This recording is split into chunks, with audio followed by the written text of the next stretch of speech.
करते हैं उनके लिए खुशखबरी। फाइनली जबलपुर हाईकोर्ट ने जूनियर जुडिशियल असिस्टेंट की वैकेंसीज के लिए नोटिफिकेशन जारी कर दिया है। ऑफिशियल नोटिफिकेशन आपका आ चुका है। इसमें जो भी पॉइंटर आप लोगों के लिए जरूरी है वो मैं यहाँ पर आपके लिए आपके साथ डिस्कस करने वाला हूँ। जैसे आपका एग्जाम कब होगा, फॉर्म हम लोग क्या कब भर सकते हैं, एग्जाम का पैटर्न क्या है, एज क्वालिफिकेशन क्या है और एजुकेशन की क्वालिफिकेशन, ऐसे ही सारे पॉइंट हम लोग यहाँ पर डिस्कस करने वाले हैं। एक बार जल्दी से सभी लोग क्लास को शेयर कर दो। अगर अभी तक आप लोगों ने क्लास को लाइक नहीं किया है तो एक बार आप लोग क्लास को लाइक कर दो। देखो, जबलपुर हाईकोर्ट की ऑफिशियल वेबसाइट पर ये नोटिफिकेशन आपका आ चुका है, जो है मध्य प्रदेश उच्च न्यायालय आपका जबलपुर। ठीक है, सब्जेक्ट इसका है मध्य प्रदेश उच्च न्यायालय में जूनियर जुडिशियल असिस्टेंट के रिक्त पदों पर भर्ती। कितनी टोटल पोस्ट है ये हम लोग आगे देखने वाले हैं।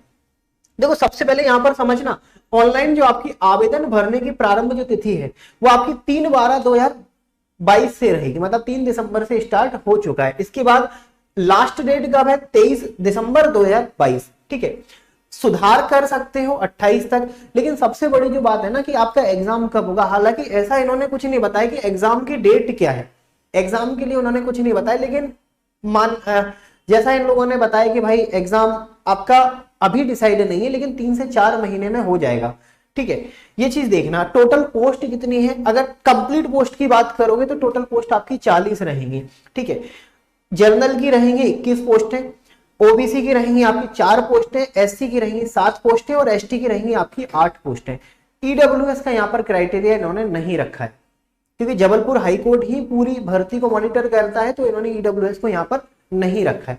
सैलरी ग्रेड पे की बात करोगे, क्वालिफिकेशन की बात करोगे तो इन्होंने बोला कि भाई 1900 ग्रेड पे की जॉब रहेगी, जो आपका क्राइटेरिया 5200 से लेकर 20,200 रहेगा।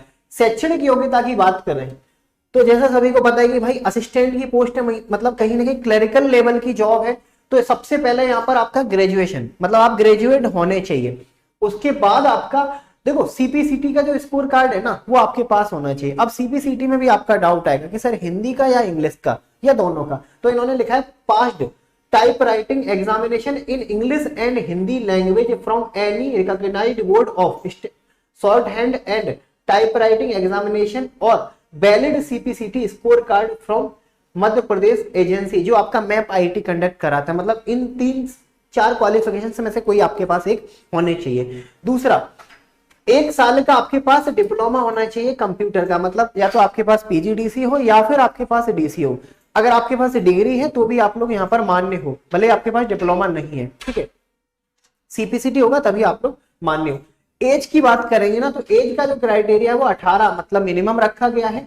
ठीक है, और 35 आपका मैक्सिमम रखा गया है। 18 से 35 साल के कैंडिडेट यहाँ पर अप्लाई कर सकते हैं। तो ये चीज आप लोग देख लेना, जिनके पास सीपीसीटी है, जिनके पास कंप्यूटर का डिप्लोमा है, जिनके पास ग्रेजुएशन का मार्कशीट है, वो इस भर्ती के लिए एलिजिबल है। अगर एलिजिबल हो तो आगे बढ़ते हैं, आगे आप लोगों के लिए काम की खबर है। ठीक है, अब यहाँ पर समझना, आपकी जो शैक्षणिक योग्यताएं हैं, जो संबंधित पद की आपकी योग्यताएं हैं वो क्या रहेंगी। उपरोक्त अर्हताएं, कंप्यूटर अर्हताएं सहित ऑनलाइन आवेदन। ठीक है, मतलब इन्होंने ये बोला है कि भाई जो भी आपकी लास्ट डेट है आपके फॉर्म फिल होने की, तब तक आपके पास सारी डिग्री डिप्लोमा आपके पास होना चाहिए। ऐसा नहीं कि आपने फॉर्म आज कंप्लीट किया और 2 महीने बाद अपनी डिग्री या डिप्लोमा कंप्लीट कर रहे हो, ऐसा नहीं। ठीक है, और जिनके भी डाउट है कि सर डिप्लोमा या डिग्री कंप्यूटर का क्या, तो इनके लिए इन्होंने क्या बोला, मध्य प्रदेश शासन सामान्य प्रशासन विभाग द्वारा जारी परिपत्र जो भी इनका क्रमांक है के अनुपालन में 1 वर्ष का कंप्यूटर डिप्लोमा आपके पास होना चाहिए। अगर नहीं है तो आपके पास BCSC IT, ठीक है, MCA, BCA, MSc IT और CSC, या फिर आपका मतलब सीधी बात है डिप्लोमा नहीं है तो डिग्री होना चाहिए, क्योंकि डिग्री बड़ी है डिप्लोमा छोटा है। ठीक है, या फिर आपके पास BSc BCom डिग्री है जिनमें केवल कंप्यूटर का एक विषय का अध्यापन सम्मिलित है, वो मान्य नहीं होंगे, क्योंकि एक विषय तो हर कोई पढ़ता है। मेन सब्जेक्ट आपका कंप्यूटर का होना चाहिए तो आप मान्य हो। ठीक है, फिर आपका दूसरा सीपीसीटी मध्य प्रदेश शासन विज्ञान और प्रौद्योगिकी विभाग मंत्रालय बल्लभ भवन का जो भी आपका क्रमांक है इसे हटा दो के अनुपालन के में कंप्यूटर दक्षता प्रमाणीकरण, मतलब जो आपका सीपीसीटी रखा गया है वो आपका जो 7 साल के लिए जो वैलिड है वो आपका होना चाहिए। ठीक है, आरक्षण संबंधित इन्होंने जो टिप दे दी है, एक चीज याद रखना।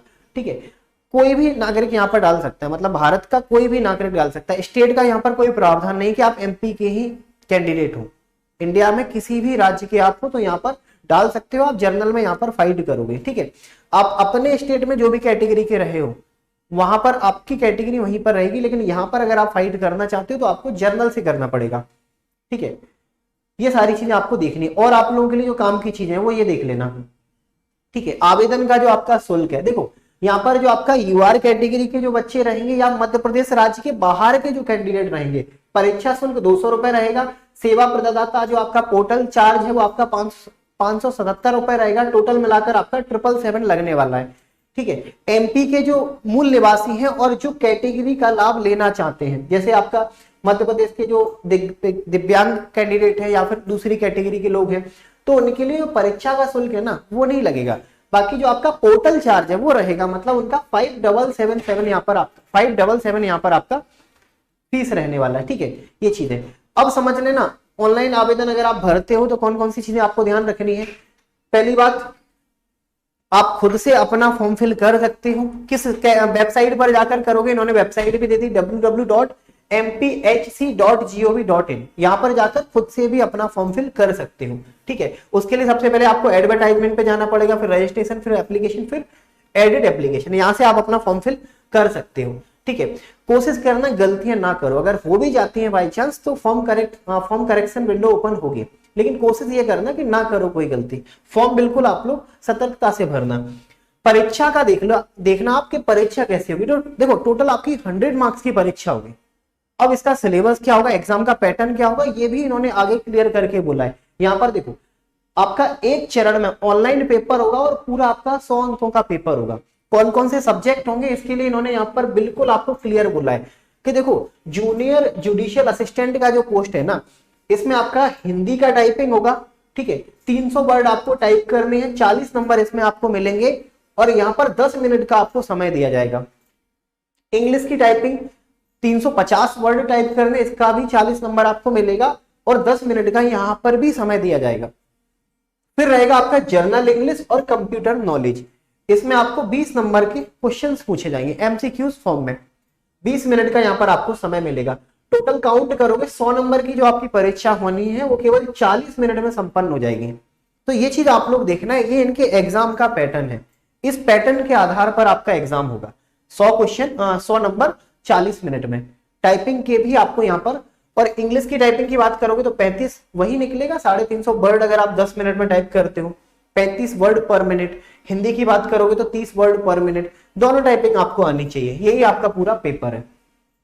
ठीक है, अब यहां पर ध्यान से समझना, आपका जो सिलेक्शन होगा ना, टाइपिंग में नंबर कैसे मिलेंगे, जो 40 नंबर आपके टाइपिंग के हैं वो आपको कैसे मिलेंगे। देखो इसके लिए इन्होंने बोला है कि परीक्षा में जो आयोजित आपकी हिंदी इंग्लिश की टाइपिंग का जो मूल्यांकन है, जैसे आप लोगों ने सीपीसीटी दिया होगा, सीपीसीटी में जैसे आपका मार्किंग होता है ना, सेम आपका यहाँ पर होगा।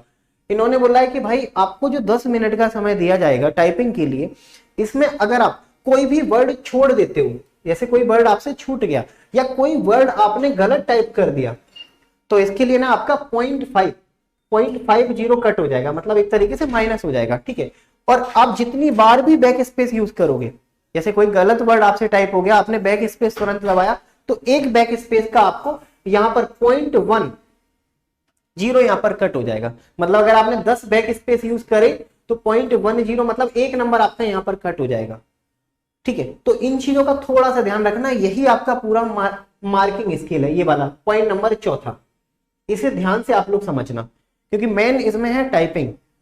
80 नंबर की टाइपिंग है, 20 नंबर का आपका पेपर है। और टाइपिंग की भी मार्किंग इन्होंने बता दी है कि भाई कोई वर्ड गलत टाइप करोगे, छोड़ दोगे, तो उसका हम लोग आधा नंबर काट लेंगे। बैक स्पेस यूज करोगे तो उसका हम 0.10 काट लेंगे। अब जो 80 नंबर का जो आपका मार्किंग है ना, ये है, और इसी के आधार पर आपकी मेरिट तैयार होगी। यहाँ के 80 नंबर जोड़े जाएंगे और आपके रिटर्न के जो आपका पेपर होना है 20 नंबर का, टोटल मिलाकर जो 100 नंबर है, उससे आपकी मेरिट तैयार की जाएगी। ठीक है, और हाँ, कौन से फॉन्ट में, क्योंकि सबसे ज्यादा बच्चों का डाउट होता है कि सर कौन सा फॉन्ट यूज करना है हिंदी के लिए स्पेशली, तो इन्होंने बोला है समस्त अभ्यर्थियों को हिंदी टाइपिंग परीक्षण रेमिंटन गिल में ही आयोजित की जाएगी। मतलब अगर आप अभी से टाइपिंग की प्रैक्टिस करना चाहो तो ये चीज याद रखना, रेमिंटन गिल ही प्रैक्टिस में लाना। ठीक है, रेमिंटन गिल पर ही आपकी टाइपिंग होगी।